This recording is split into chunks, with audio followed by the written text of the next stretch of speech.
He walked with Jesus, witnessed miracles, but chose betrayal over faith. This is the tragic end of Judas Iscariot.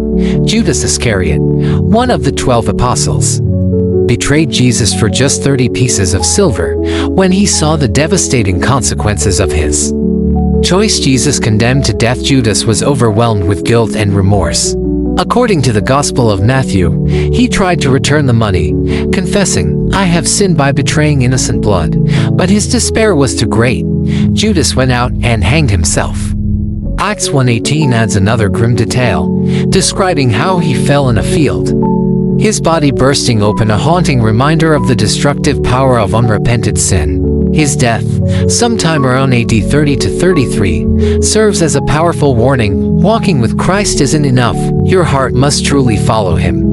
Judas had knowledge, presence, and opportunity, but his heart turned away, leading to a tragic end.